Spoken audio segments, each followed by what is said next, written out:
L'une des conséquences de cette guerre au Moyen-Orient, c'est aussi que les fabricants ukrainiens d'intercepteurs de drones sont aujourd'hui assaillis de demandes. L'Ukraine est effectivement devenue une référence en la matière. Parlons justement de ce conflit passé au second plan ces dernières heures. Il connaît pourtant des frappes d'une rare intensité depuis 4 ans. Des centaines de drones ont été tirés la nuit dernière de part et d'autre du pays. Emmanuel Chasse, bonjour. Vous êtes notre correspondante à Kiev. Aucune région d'Ukraine n'a été épargnée ces dernières heures par les tirs, les frappes. Oui, tout à fait. Ces derniers jours, la situation a vraiment été extrêmement compliquée pour des millions d'Ukrainiens. La nuit dernière, ce sont près de 150 drones qui ont été lancés par la Russie. Ils visaient principalement le secteur énergétique déjà exsangue. Nous en avions déjà parlé ce matin. C'était plus de 150 000 personnes qui se trouvaient privées d'électricité dans la région de Tchernihiv. Des coupures de courant ont également dû être établies d'urgence dans la région de Kiev, donc autour de la capitale. Et ces nouvelles frappes, elles s'ajoutent à une journée absolument terrible hier où entre la nuit et la journée d'hier, c'est près de 1000 drones et plus de 30 missiles qui ont été lancés à travers l'Ukraine par la Russie. Ces frappes, elles ont fait 7 morts, plus de 50 blessés, parmi lesquels plusieurs enfants. Et puis elles ont aussi causé des dégâts matériels importants. Ils ont notamment, ces drones, touché la ville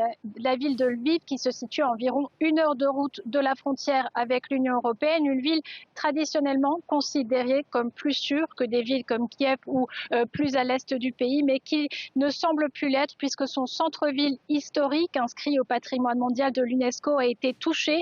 Hier, l'église et le monastère des Bernardins, une construction qui date de 1600, a été fortement endommagée lors de ces frappes. Le ministre des Affaires étrangères, Andriy Sybiha, en a appelé à une réaction ferme du directeur général de l'UNESCO. Voilà, l'Ukraine visée massivement donc ces derniers jours par les Russes, mais qui réplique. Là aussi, elle vise de son côté les infrastructures pétrolières russes. Absolument. Alors, contrairement aux frappes russes, les frappes ukrainiennes, elles, s'en tiennent au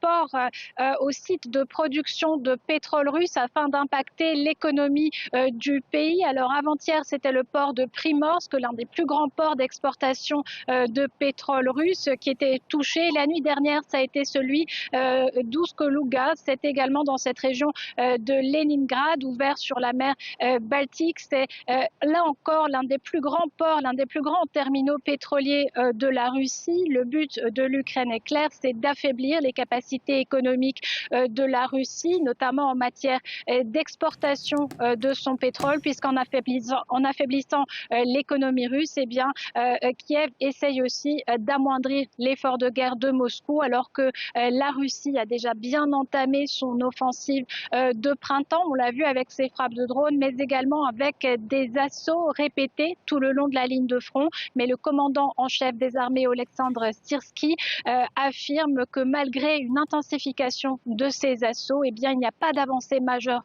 côté russe. En revanche, il y a des pertes énormes dues au niveau du prix humain payé par la Russie, puisqu'en l'espace d'une semaine seulement, ce serait, selon les autorités ukrainiennes, plus de 8000 soldats russes qui seraient morts ou blessés sur le front ukrainien. Merci beaucoup Manuel Chaz en direct donc de Kiev pour France 24.